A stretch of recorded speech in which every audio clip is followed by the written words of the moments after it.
LG그룹의 진화에 관련돼서 가족 기업 집단 관점에서 박헌준, 김희천, 김지은 선생님께서 코리아 비즈니스 리뷰지에 2021년도 1월에 게재한 자료를 중심으로 설명을 드리도록 하겠습니다.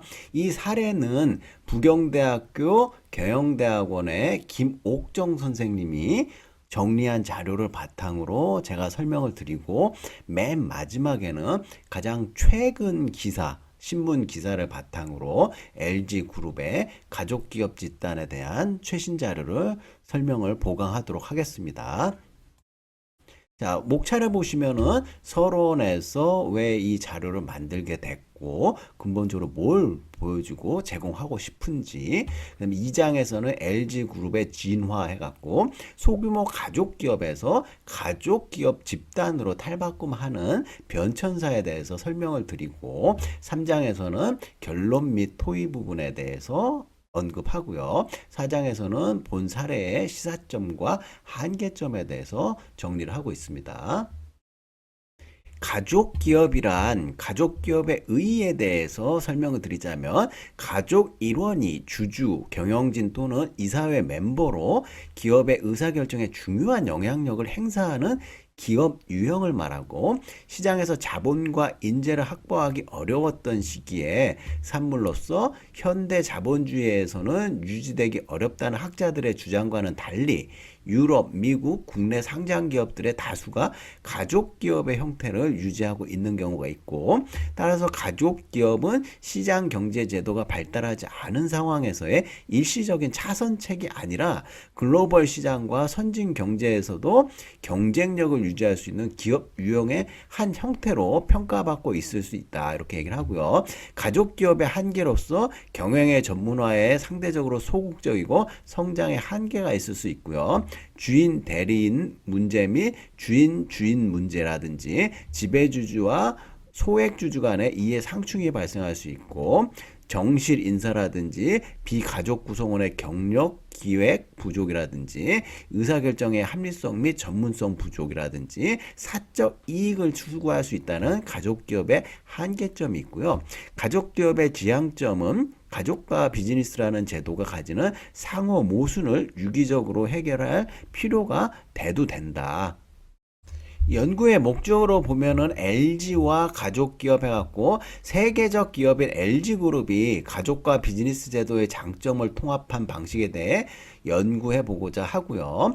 가족 기업이 어떤 요소를 가져야 발전할 수 있는지 또 알아보고자 하는 게 본 사례의 목적이고, 분석의 틀을 보자면은 소유 지분 구조라든지 경영의 전문화, 경영 이념에 대해서 가족이 어떻게 진화했는지 설명을 주고요. LG그룹을 분석하기 위해 본 연구는 세 가지 틀을 활용하고 있다. 그래서 이 그림으로 이렇게 활용하는 틀을 볼 수가 있고요. LG그룹의 진화 과정을 보면 1세대 구인회 회장님께서 1931년도에서부터 1969년도까지 1세대로 주요 산업으로는 화학, 전기전자, 무역, 정유, 전선, 통신, 언론 등을 해갖고 1세대 기업을 일궜고, 2세대는 구자경 회장님께서 1세대와 마찬가지로 주요 산업을 이끌었고요. 3세대는 구본무 회장님이 95년도부터 2018년도까지 전기, 전자, 통신, 화학을 중심으로 해가지고 3세대였고요. 2018년 이후는 젊은 구광모 회장이 주요 산업인 전기, 전자, 통신, 화학을 비롯해갖고 여러 가지 4차 산업 관련된 주요 활동을 하고 있죠. 그럼 LG그룹이 1세대부터 4세대까지 어떻게 진화했는지 각 세대별로 주요 내용들을 중심으로 한번 설명을 드려보죠. 초창기부터 69년까지 구인회 회장 시기에는 락히 화학공업사로서 7대 3의 비율로 허씨 가문과 동업의 형태로 시작을 했고요. 부족한 인력을 가족 내부에서 충당했고 경영 이념 및 목표는 인화 단결이 중요하고 사전에 충분한 협의를 거쳐 합리적 원칙을 정해놓고 그것을 지키기 위해 최선을 다했고 연구개발은 품질 개선을 위한 연구소를 설립하는 등 전문가 자문이라든지 배우고자 하는 자세가 많았고요. 개척 정신을 가지고 남들이 시도하지 않는 것에 대해 과감한 도전을 했던 게 1세대다 이렇게 얘기를 할 수가 있고 LG그룹의 2세대는 구자경 회장이 1970년도부터 95년도까지 여러 가지 목표 및 성과를 보자면은 라키그룹의 안정된 성장과 국제화를 많이 추진을 했고요. 대내외적 상황의 극복과 21세기 준비를 위한 경영 전문화와 조직 구조 혁신을 시도했고 국내 기업 최초로 자율 경영 체제와 경영자 양성 프로그램 도입 후 조직 구조와 문화 혁신을 추진했고요. 경영 이념으로는 인화의 비합리적 태도를 타파하고 새로운 혁신을 위한 과정과 인간 존중의 경영 그리고 연구개발 및 개척 정신 이거를 통해서 고객을 위한 가치 창조를 목표에 두었다. 다음으로 3세대 구본무 회장 시기는 95년도부터 2018년도까지 타계할 시기까지 기간을 말하는데 이때의 목표와 성과는 LG그룹의 반도체 포기 선언 후에 새로운 돌파구를 위한 혁신 그래서 조직 구조를 대대적으로 개혁을 했고요. 외환위기를 겪으며 국내 최초의 지주회사 전환을 시도해서 허씨 가문과 이때 분리를 하게 됐고 지주회사 전환과 계열 분리의 결과 지분을 보유한 친족수가 감소하고 구본무 회장의 경영권이 강화되는 계기가 되었죠. 리더십의 강화라든지 지휘 명령 체계와 책임 소재의 명확성 확보, 자회사의 사업 전념 기반을 마련했다. 이 그림으로 보시면은 계열 분리 전에는 여러 가지 이제 복잡한 유통, 쇼핑, 텔레콤, 정보, 칼텍스, 정유라든지 상사, 전자, 화 복잡하죠. 보기에도 이런 것들을 계열 분리 후에 주 LG를 중심으로 해갖고 LG화학, LG생활건강, LG생명과학, LG텔레콤, LG데이콤, LGCNS, LG전자 이런 식으로 계열 분리를 2014년도에 했던 자료가 있네요. 경영 이념으로는 인간 존중의 경영과 고객을 위한 가치 창조를 중요시했고 정도 경영 1등 LG는 LG 웨이를 기반으로 마련했고 연구개발과 혁신에 대한 지속적 강조를 했다. 종합해서 보면은 가족 중심의 경영 문화와 전문 경영인을 바탕으로 한 자율 경영 체제를 확립하고 각 사업에 대한 장기적 투자 및 LG웨이의 경영 이념 기반을 바탕으로 한 장기 투자를 실현하고자 했다.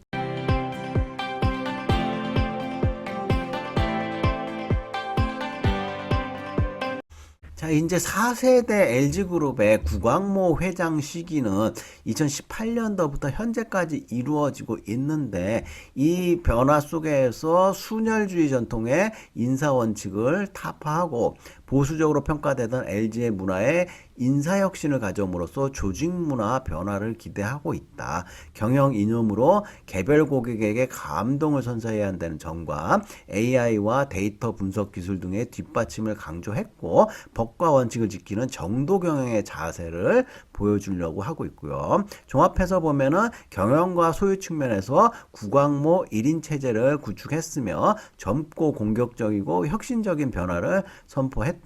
그리고 AI 등에 집중하여 4차 산업혁명을 준비하는 혁신을 시도하고 있고요.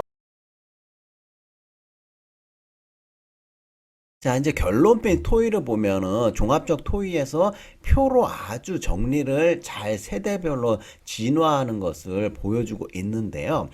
구인회 회장 1세기, 2세대, 3세대, 4세대까지 전략적 우선순위라든지 소유 지분 구조, 경영 전문화, 경영 이념, 주요 사업에 대해서 정리를 하고 있는데, 이 표는 앞에서 설명드렸던 내용을 중심으로 잘 제가 말씀드렸던 내용들이 여기 잘 정리가 돼 있는데, 우선 뭐 전략적 우선순위 하나만 보면 1세대 때는 가족 생계라든지 신사업 개척이라든지 기술 개발, 성장, 다각화의 목적이 있었고요. 2세대 때는 이때부터 이제 글로벌 시장에 많이 진출을 하고 시장 경쟁이라든지 전문화, 다각화, 혁신, 고객 가치 창조를 중요시했다. 3세대 때는 외환위기 극복을 통한 사업 집중화 및 혁신, 경쟁 우위, 세계 1등을 주장을 했고요. 구본무 회장님이 외아들이 있었는데 외아들이 일찍 사망함으로써 양아들, 그러니까 구본무 회장의 동생인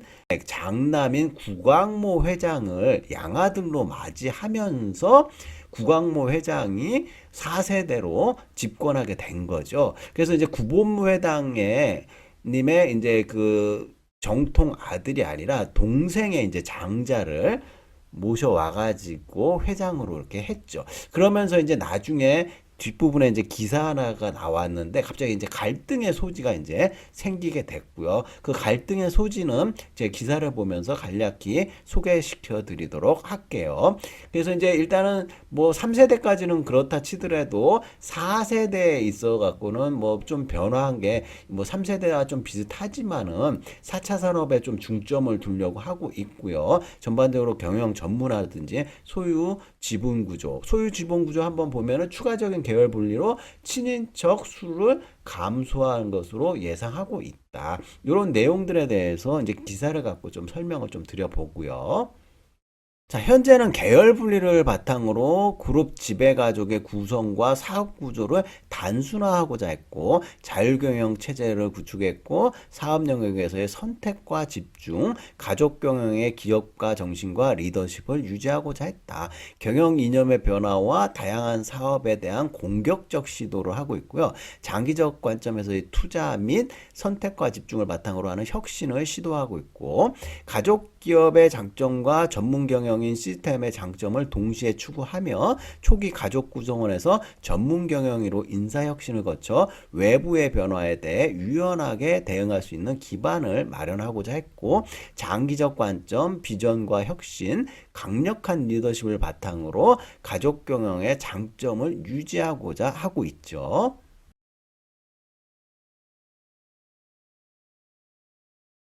본 사례의 시사점은 가족기업의 문헌에 공헌을 했다. 그러니까 가족기업 연구에 대해서 새로운 연구를 제공했는데 가족기업을 진단하고 경영하는 데 실무적인 틀을 제공하고 삼성, 현대, SK 등 세계적인 가족 집단으로 진화한 그룹에 대한 논의를 추가할 수가 있다. 복잡해지는 가족 지배 구조의 소유 구조에 따른 문제와 다양한 사업 분야 영위에 대한 문제점 논의도 가능해지고요. 이 분석 틀을 통해서 기업 집단 문헌에 대한 공헌을 했다. 기업 집단이 어떻게 글로벌 경쟁력을 가진 다국적 기업으로 진화하는지 설명이 가능하고 가족 기업이라는 관점에서 기업 집단을 연구할 수가 있다. 그래서 이 그 자료의 시사점에 대해서 이렇게 주장을 하고 있고요.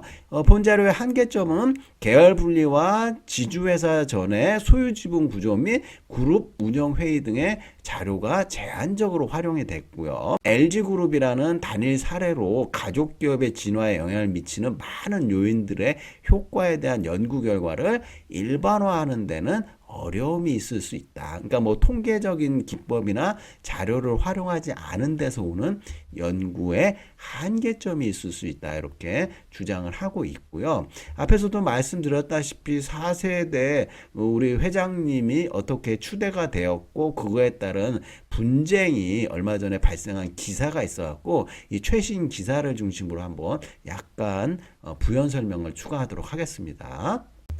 본 자료는 매일신문에 2023년 3월 11일자에 나와 있는 LG그룹의 기사인데요. LG 구광모 회장에게 양어머니 및 여동생들이 유산을 다시 나누자며 소송 분쟁을 하였다. 그래서 여기 보면은 제목에 구본무 전 회장 부인 두 딸 상속재산 다시 분할하자 주장을 했고 LG에서는 합의에 따라 4년 전에 적법하게 상속을 완료했다 이렇게 주장을 하고 있는데요.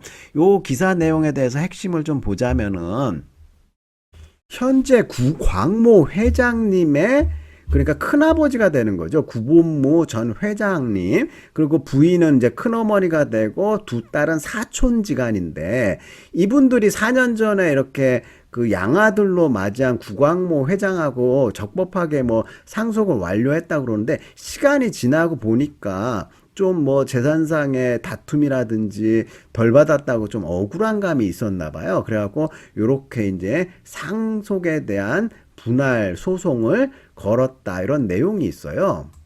지분율에 대해서 간략히 정리하고 마치도록 할게요. 현재 구광모 회장은 구 전 회장의 보유 지분 11.28% 중 8.76%를 물려받아갖고 이 당시에 구광모 회장이 6.24%였는데 물려받은 걸 합쳐갖고 지분율 15%로 최대 주주가 됐고요.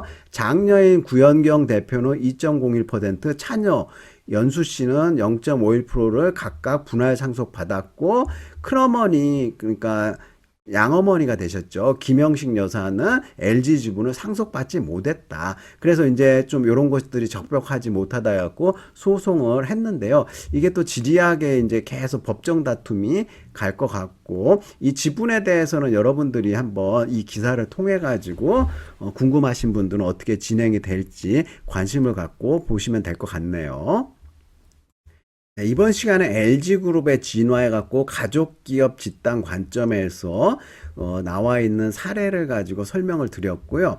LG그룹뿐만 아니라 삼성그룹, 현대그룹, 뭐 CJ그룹 다양한 그룹들을 통해 갖고 가족기업 집단이 어떻게 진화했는지 추가적으로 확장된 연구나 조사를 해도 참 재미있을 것 같다는 생각이 드네요. 자, 수고 많으셨습니다.